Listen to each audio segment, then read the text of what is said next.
सागर की खंडहर में जाकर जैसे ही चीख निकलती है, अगले ही पल वो खुशी से झूम भी उठता है। ये याहा वूहू, नहीं ये नहीं हो सकता। सागर देखता है कि माही घूंघट किए हुए उसके सामने दुल्हन बनकर खड़ी थी। मुझे तो मेरी आंखों पर विश्वास ही नहीं हो रहा। और तभी देखते ही देखते उसके सामने वहाँ 2 और घूंघट किए हुए दुल्हन आ जाती हैं। अब वहाँ कुल 3 दुल्हनें खड़ी थी। सागर ये देख अपना सर नोचता है। अरे ये क्या, यहाँ एक नहीं 3 माही क्यों नजर आ रही है मुझे। तभी खंडर में चारों ओर एक आवाज गूंजती है। सागर, ये तुम्हारी आखिरी परीक्षा है कि तुम भीड़ में भी अपनी माही को पहचान सकते हो या नहीं। मगर तुम्हें किसी को भी देखे और छुए बिना पता करना है कि किस घूंघट के नीचे तुम्हारी असली माही छिपी है। सागर ये जानकर मुस्कुरा देता है। बस माही, यहाँ तो 3 माही है। अगर 3 लाख भी होती तो मैं झट से उसकी कलाई थाम सकता हूँ। और सागर तीनों दुल्हनों के आगे घूमने लगता है। तभी वो सबके हाथों की ओर नजर डालता है, मगर ये क्या, तीनों के ही हाथों पर तो नागिन वाला टैटू बना हुआ था। तभी सागर एक के सामने से जाता तो उसमें से मोगरे की महक आ रही होती है। सागर तभी तीसरी के पास जाता है, उसमें से कोई महक नहीं आ रही थी। अब बारी थी सबके बीच में खड़ी हुई लड़की की। सागर जैसे ही उसके पास खड़ा होता है, उसे वही खुशबू आती है जिससे हर बार माही के करीब आने पर वो महक उठता था। यही महक तो है मेरी माही की। हाँ, यही है मेरी माही। और सागर झट से बीच में खड़ी माही को गोद में उठा लेता है। तभी सागर के पीछे खड़ी असली वाली माही खांसती है। सागर माही की आवाज सुनकर सकपका जाता है और जिस लड़की को उसने गोद में उठाया हुआ था उसे धम्म से गिरा देता है। लड़की अपना घूंघट उठाती है, जो कि तन्वी थी। बाकी दोनों भी अपना अपना घूंघट उठाती हैं। उनमें नागिन त्रिशा और नायशा होती हैं। माही, ये सब मुझे लगा कि यहाँ तुम हो, तो इसीलिए मैं तो बस। तो सागर जी, इस बार भी आपने मुझे ही पकड़ा ना। क्या बात है, माही को छोड़कर मुझ पर दिल आ गया है क्या तुम्हारा? तभी सागर जाकर माही का हाथ थामता है। नहीं, माही के अलावा कोई नहीं, कोई भी नहीं। तभी तन्वी माही को आंख मारती है और माही तुरंत सागर से लिपट जाती है। तुम्हें राज जानना है ना, तो सुनो। हाँ, मैं भी तुमसे बहुत प्यार करने लगी हूँ। तुम संग बातें करना मुझे अच्छा लगता है। और माही बोलते हुए आंख बंद करती है और उसे सागर के साथ बिताया वो सारा वक्त याद आने लगता है। मुझे अच्छा लगा था वो हमारा साथ में किया गया पहला डांस। तब बस हमारी आंखें ही एक दूसरे से बात कर रही थी। और जब उस दिन खींचकर तुमने मुझे अपनी गोद में बिठाया था, और मुझे अच्छा लगा था जब बिस्तर पर मैं सो रही थी और मेरा पल्लू गिरने पर तुमने मेरी ओर देखा तक नहीं था। सागर, कल जब तुम गुस्सा कर रहे थे तो तुम्हारी आंखों में मैंने मुझे पाने का जो जुनून देखा था, मुझे उससे प्यार हो गया है। हाँ, मैं भी तुमसे प्यार करने लगी हूँ। सागर ये सुनकर माही से लिपट जाता है। मुझसे शादी कर लो माही, अभी इसी वक्त। मगर तुम्हारी बुआ सा? नहीं, मुझे कुछ नहीं सोचना, बस तुम बताओ कि तुम मुझसे शादी करोगी। तभी माही सागर के सामने अपनी बंद मुट्ठी खोलती है, जिसमें तन्वी का दिया गया पवित्र मंगलसूत्र था। तन्वी शिवलिंग के सामने हवन कुंड की अग्नि जला देती है। नायशा और त्रिशा माही की सखियां बनकर दुल्हन माही को सागर के पास लाती हैं और उसका हाथ सागर के हाथ में देती हैं। शिव जी की कृपा से ये बंधन कभी न टूटे। ये सुनते ही माही, तन्वी और नायशा तीनों एक साथ त्रिशा की ओर देखती हैं और नायशा त्रिशा को कोहनी मारकर धीरे से बोलती है। ये क्या बोल रही है छोटी? माही वहाँ बदला लेने जा रही है। अगर बंधन बना रहेगा तो इंतकाम कैसे पूरा होगा? माही और सागर हवन के चारों ओर फेरे लेने लग जाते हैं। नागिन माही कुंड की अग्नि को देखकर मुस्कुरा रही थी और उसके आंसू भी गिर रहे थे। वो जलती आग में अपना वो बुरा समय देखती है जिसमें कभी वो खुद भी जली थी, जिसे जलाया था इस सागर की हवस ने। देख लो सागर, सालों पहले एक आग तुमने मुझ पर लगाई थी और एक आग आज मैं हम दोनों के बीच लगा रही हूँ। और शिव शंभू की कसम, इसी आग में मैं तुम्हारे पूरे परिवार को जला दूंगी। और दोनों के फेरे पूरे होते ही सागर सिंदूर से उसकी मांग भर देता है। माही और सागर शिवलिंग के सामने हाथ जोड़ते हैं।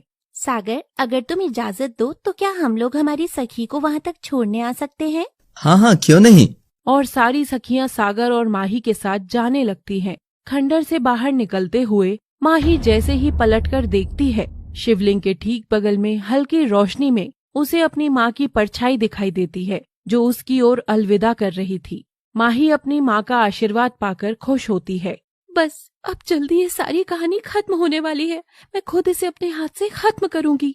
और सब लोग सागर के घर के बाहर पहुंचते हैं। माही जैसे ही आगे बढ़ती है तभी तन्वी घर के बाहर मकड़ियों की फौज देख लेती है। माही रुको। और वो माही को इशारा कर सब बता देती है। तभी त्रिशा जादू से सागर को वहीं जमा देती है और नागिनें अपने आधी नागिन रूप में आकर निकल पड़ती हैं उन मकड़ियों से लड़ने। आज से पहले उनका सामना कभी मकड़ियों से नहीं हुआ था। नागिनें जैसे ही उन पर वार करने लगती, मकड़ियां उनके शरीर पर चढ़कर उन्हें बेचैन कर देती। ये देख सब नागिनें एक दूसरे की ओर देखकर बेबस महसूस करने लगी। दोस्तों, ये मकड़ियाँ तो जितनी मार रहे हैं उतनी ही और आ रही हैं। ऐसे तो माही अंदर कैसे जाएगी? माही, तू एक काम कर, तू अंदर जा जब तक हम इन मकड़ियों को रोकते हैं। और त्रिशा दरवाजे की ओर जोर से पूंछ मारकर सारी मकड़ियां अपनी ओर कर लेती है। तभी माही सागर का हाथ पकड़कर फटाक से घर में घुसने लगती है। तभी उसे इतनी जोर से झटका लगता है कि सागर और माही दोनों उछलकर दूर जाकर गिरते हैं। नायशा, त्रिशा, ये क्या चीज है? इन पर हमारा जादू क्यों नहीं चल रहा? मैं जानती हूँ माही, इन्हें कौन रोक सकता है। और नायशा एक संदेशा भेजती है, तुम जहाँ कहीं भी हो जल्दी आ जाओ। अब वक्त आ गया है तुम्हारी शक्तियाँ काम में आए। और अगले ही पल आसमान से उड़ते हुए मोरनी और कौआ उधर आ जाते हैं, जो नैना और कक्षक में बदल जाते हैं। नैना और नायशा गले लगते हैं। बोलो नायशा दीदी, मेरी दोस्त को मेरी जरूरत क्यों पड़ी आज? नैना, ये मायावी मकड़ियाँ हमें हमारे मकसद से दूर कर रही हैं। इतना सुनते ही मोरनी और कक्षक कौआ अपने असली रूप में आकर तुरंत ही मकड़ियों पर हल्ला बोल देते हैं। कुछ को कुचल कर मार देते हैं तो कुछ को निगल जाते हैं। ये देख माही बड़ी खुश होती है और उसका सारा रास्ता साफ हो जाता है। नैना, एक बार तुमने फिर से मेरी मदद की। नहीं दीदी, कैसी बात कर रही हो? आप तो मेरी बहन हो। जब भी आप बुलाओगी मैं जरूर आऊंगी। और कक्षक और नैना सबको अलविदा कहकर चले जाते हैं। नायशा और त्रिशा भी माही के पास आती है। अच्छा माही, अब हमारे जाने का समय आ गया है। तन्वी तुम्हारे आसपास रहकर ही तुम्हारी मदद करती रहेगी। और वो दोनों गायब हो जाते हैं। माही भी सागर को फिर से ठीक करके होश में लाती है। अभी यहाँ कुछ हुआ था क्या? और त्रिशा नायशा कहाँ चली गयी? चली गई वो दोनों, और अब तन्वी भी जाने वाली है। चलो उसे बाय कहकर फिर मुझे मेरा ससुराल दिखा दो। बाय बाय तन्वी, भगवान हम सबकी दोस्ती ऐसी मजबूत रखे। और तन्वी सागर को फिर से छूते हुए आकर उसके गालों पर हाथ फेरती है। बाय हैंडसम, जल्दी ही मिलेंगे। तन्वी भी वहाँ से चली जाती है। तो तैयार हो तुम मिसेज माही सागर? सागर अपना हाथ माही के सामने लाता है और माही उसे थाम लेती है और दोनों जाकर दरवाजा खटखटाते हैं। मालती और ओमकारा की तो आंखें ही फटी रह जाती हैं। मकड़ियों का ढेर ओमकारा तो देख सकता था, मगर कोई और नहीं।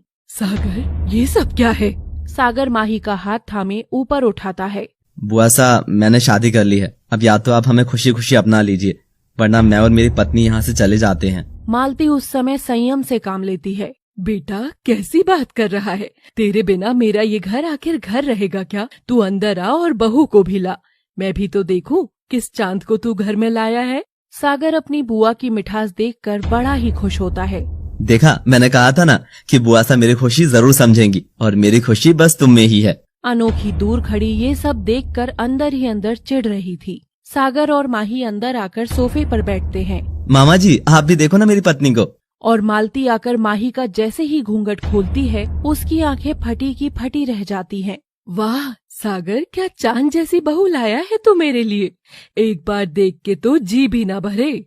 और ये कहकर मालती फिर से माही का घूंघट खोलकर देखती है और माही भी मालती को देखकर मुस्कुरा देती है। ओहो, कम से कम बहू का नाम तो बता दे हमें। कैसा नालायक बेटा है मेरा, शादी कर ली और बहू का नाम तक मुझे अभी तक नहीं पता। बुआ सा, जैसी सूरत वैसा इसका नाम भी है, मीठा सा, माही। ये नाम घर में जोर से गूंजने लगता है और मालती के तो कदम से डगमगा जाते हैं। वो जैसे तैसे खुद को संभालती है। क्या नाम कहा तूने? माही, मेरी माही। नहीं, ये सच हो गया मतलब? बुआ सा, क्या हो गया?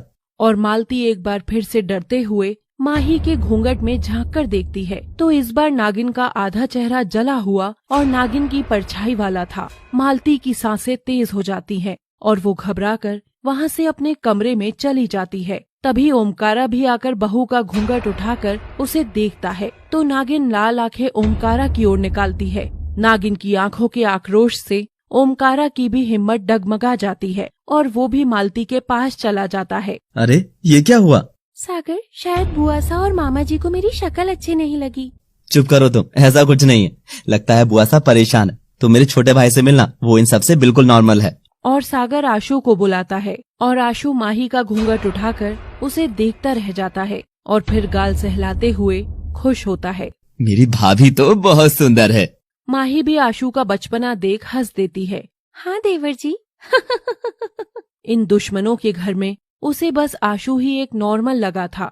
आशु, तू मेरी भाभी को घर और हमारा कमरा दिखा दे, तब तक मैं कुछ और चीजें देखता हूँ। और आशु माही को घर दिखाता है। सुना है कि तुम्हारी भी शादी हो गई थी। हाँ भाभी, पर अभी हमारी लड़ाई की वजह से वो मायके चली गई लंबी छुट्टी के लिए। माही आशु का सर सहलाती है। कोई बात नहीं आशु, अब मैं आ गई हूँ ना, अब तुम अपनी भाभी को अपनी दोस्त ही समझना।